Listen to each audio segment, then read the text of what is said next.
நமஸ்தே குட்டீஸ், நம்மளோட குட்டி ஹிந்தி லேர்னர் சேனல்ல நம்ம இன்னைக்கு பார்க்க போறது प्रवेशिका फर्स्ट பேப்பர்ல 9th எக்ஸசைஸ் किसी एक पाठ का सारांश लिखिए அப்படின்னு வரும். அதுல நம்ம இன்னைக்கு பார்க்க போறது நச்சிகேதா. प्रस्तावना முன்னுரை. यह कहानी कठोपनिषद से ली गई है. அதாவது இந்த கதை கட்டோபனிஷத்துல இருந்து கொடுக்கப்பட்டிருக்காங்க. அதுல ஒரு பகுதியா जिसमें सत्य धर्म दान न्याय और आत्मा के रहस्य जैसे गूढ़ विषयों की வியாக்கியா கி கயி ஹே. இந்த கதையில என்னென்ன கொடுத்துருக்காங்க அப்படின்னா சத்தியம், தர்மம், தானம், நியாயம், அப்புறம் ஆத்மாவினுடைய ரகசியம், இதை பத்தி ஒரு ஆழமான விஷயங்கள் இதுல கொடுத்துருக்காங்க அப்படின்னு சொல்றாங்க. செகண்ட் பாயிண்ட் பாருங்க, எங்கி அவர் நச்சிகேதாக்கி ஜிக்யாஷ். யாகமும் நச்சிகேதாவினுடைய அந்த ஆர்வம், கேள்வி கேட்டு விஷயங்களை தெரிஞ்சுக்கணுங்கிற அந்த ஆர்வம். வாஸ்ரவா யஞ்ஞகர் ரஹேதே. வாஸ்ரவா இவ நச்சிகேதாவோட அப்பா. அவர் யாகம் நடத்திக்கிட்டு இருக்காரு. அவர் தட்சிணாமே பூடே காயும் தே ரஹேதே. அந்த யாகத்துக்கு தட்சிணையா அவர் என்ன பண்றாரு, வயதான பசுக்களை தானமா கொடுத்தாரு. யஹ் தேக்கர் உன்கா புத்திர நச்சிகேதா பிரச்சனை கர்த்தாக. இதை பார்த்துட்டு அவங்க பையன் நச்சிகேதா கேள்வி கேட்கிறான். அவர் ஸ்வயங்கோ தான் மே தேனேக்கு வாத கர்த்தாக. அதாவது எனவே நீங்க அதாவது தானமா கொடுக்கும்போது பிடிச்ச பொருளை கொடுப்பாங்க. அவங்களுக்கு பிடிச்ச பொருளை தானமா கொடுக்கணும். உங்களுக்கு பிடிச்சவன் நான் தானே, அதனால என்னைய தானமா கொடுங்க அப்படின்னு சொல்லி அந்த பையனுக்கு பிடிக்கல. இந்த மாதிரி வயதான பசுக்களை கொடுக்கறது பிடிக்கல. அதனால திரும்ப திரும்ப சொல்றான். குரோதித் ஹோக்கர் வாஸ்ரவா உஷே மிருத்யு ஹோ தான் தே தேத்தே ஹை. கோவம் வந்துருது வாஸ்ரவாவுக்கு. திரும்ப திரும்ப கேட்கவும் கோவம் வந்துருது. நீ இறப்புக்கு தானமா தரேன் அப்படின்னு சொல்லிட்டு சொல்லிடுறாரு. யமபுரிமே பிரதீக்ஷா. அதாவது இப்போ நச்சிகேதா யமபுரிக்கு போயாச்சு. இந்த இறப்புக்கு தானமா கொடுத்தனால யமபுரிக்கு போயாச்சு. ஸோ அங்க நச்சிகேதா யமராஜ் கே பாஸ் ஜாத்தா ஹே. நச்சிகேதா யமராஜ் கிட்ட போயாச்சு.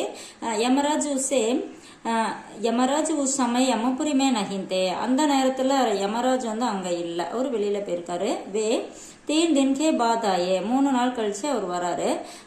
तब तक நச்சிகேதா பூகா பியாஸ் தர்வாஜே பர் खड़ा रहा. அதாவது பசி தாகத்தோட வாசப்படியில நின்றுட்டு இருக்கான். यमराज लौटे तो एक ब्राह्मण कुमार के इस दशा में देखकर बहुत दुख हुए और उसकी इस दशा के प्रायश्चित के रूप में 3 वर देने का वचन देते हैं. அப்போ யமராஜ் தன்னால தானே இந்த பையனுக்கு இந்த நிலைமை அப்படின்னு சொல்லிட்டு அதுக்கு பிராயச்சித்தமா 3 வரம் கொடுக்குறேன் அப்படின்னு சொல்லிட்டு வாக்கு கொடுத்துட்றாரு. 3 வர்தான். என்னென்ன வரங்கள் அப்படின்னு பார்க்கலாம். பகலாவர் ஃபர்ஸ்ட் வர பிதா கா குரோத் சாந்த் ஹோ. இப்போ அப்பா இந்த பையன் மேல கோபமா இருக்காரு இல்லையா, அந்த கோபம் போகணும் அப்படிங்கிறது. தூசராவர் இரண்டாவது வர பிதா கோ ஸ்வர்கி பிராப்தி ஹோ.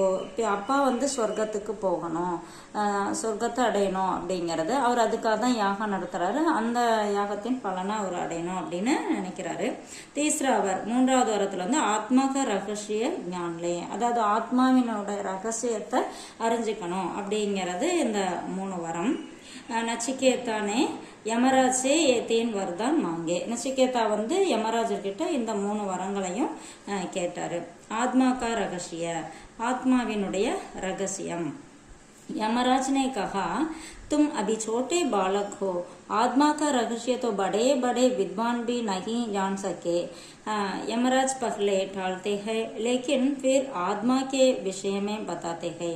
அதாவது யமராஜர் சொல்றாரு, இப்போ நீ சின்ன பையன், ஆத்மாவோட ரகசியத்தை பெரிய பெரிய வித்வான்கள் கூட அறிஞ்சுக்க முடியல அப்படின்னு சொல்லி ஃபர்ஸ்ட் மறுக்கிறாரு. ஆனா பின்ன அதுக்கப்புறம் அந்த பையன் பிடிவாதமா கேட்டதுனால சொல்றாரு.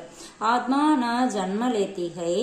ஆத்மா பிறக்கிறதும் இல்லை, நான் மர்த்திகை இறக்கிறதும் இல்லை, வஹ் அமர்கை அது எப்பயுமே நிலையானது அப்படின்னு சொல்றாரு. ஆத்மா கோ ஜானே வால அவ்யக்தி சாந்த் அவர் சந்துஷ்ட ரக்தாக. ஆத்மாவினுடைய அந்த ஆத்மா பத்தி தெரிஞ்சுக்கிறவங்க அமைதியாகவும் திருப்தியாகவும் இருப்பாங்க அப்படின்னு சொல்றாரு. அப்னே ஷரீர் கோ எதி ரத் மானேதோ. அதாவது நம்மளோட உடம்ப ரதம் அப்படின்னு வச்சுக்கிட்டோம்னா, இந்திரியங்கள் நம்மளுடைய அந்த கண், காது, முகம், அந்த 5 புலன்கள் இருக்குல்லையே, அது உஸ்கே கோடே ஹோகே அப்படின்னா அது இந்த ஐம்புலன்களும் அந்த ரதத்துக்கு குதிரைகளா இருக்கும்.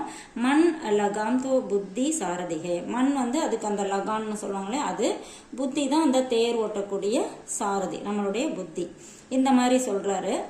ரத்பர் பைட்கர் யாத்ரா கர்னேவாலா யாத்ரி ஆத்மாகை, இந்த மாதிரி ஒரு ரதத்துல உட்கார்ந்து பிரயாணம் செய்யக்கூடிய அந்த யாத்ரி தான் ஆத்மா அப்படின்னு சொல்லி ஆத்மாவை பத்தி இவர் சொல்றாரு. இஸ் உத்தர்ஷே நச்சிகேதா சந்துஷ்ட் ஹுவா, இந்த ஆன்சரால நச்சிகேதா வந்து திருப்தி அடைஞ்சதான்.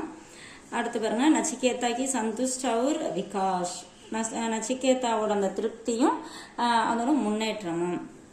யமராஜ் கி शिक्षाओं से नचिकेता को आत्मा का सच्चा ज्ञान मिला, யமராஜனுடைய இந்த போதனைகளால நச்சிகேதாவுக்கு வந்து ஆத்மாவை பத்தி தெரிஞ்ச அறிவு கிடைச்சிருச்சு. அவரு கேவல் சந்துஷ்ட் ஹி நஹி ஹுவா, வந்து திருப்தி மட்டும் அடையல, பல்கி ஆகிய சல்கர் வகை ஞானி அவர் தர்மாத்மா பனா, அது இன்னும் முன்னேறி போய் நல்ல ஒரு ஞானியா தர்மாத்மாவும் ஆயிரம் அப்படின்னு சொல்றாங்க. விசேஷதா, இதோட சிறப்பு என்ன, यह कहानी हमें सिखाती है कि ज्ञान की जिज्ञासा सत्य की दृढ़ता और आत्मबोध से ही जीवन में सच्ची शांति प्राप्त होती है. இந்த இதுல இருந்து நம்ம என்ன தெரிஞ்சுக்கிறோம் அப்படின்னா, அறிவு அறிஞ்சுக்கணுங்கிற அந்த ஆர்வம், அப்புறம் சத்தியம் உறுதியா இருக்கக்கூடியதா இருக்கணும், அப்புறம் ஆத்மாவினுடைய ரகசியம், இதெல்லாம் வந்து உண்மையான நமக்கு ஒரு அமைதியையும் ஜிஸ்மே சச்சி ஜீவனை நம்மளோட வாழ்க்கையில இது ஒரு நல்ல அமைதியை நமக்கு பெற்றுத்தரும் அப்படின்னு சொல்லி சொல்றாங்க. இது வந்து நச்சிகேதா கொஞ்சம் ஷார்ட் பண்ணி உங்களுக்கு அந்த சைட் ஹெட்டிங் போட்டு கொடுத்துருக்கேன். உங்களுக்கு ரொம்ப யூஸ்ஃபுல்லா இருக்கும்னு நினைக்கிறேன். தேங்க்யூ.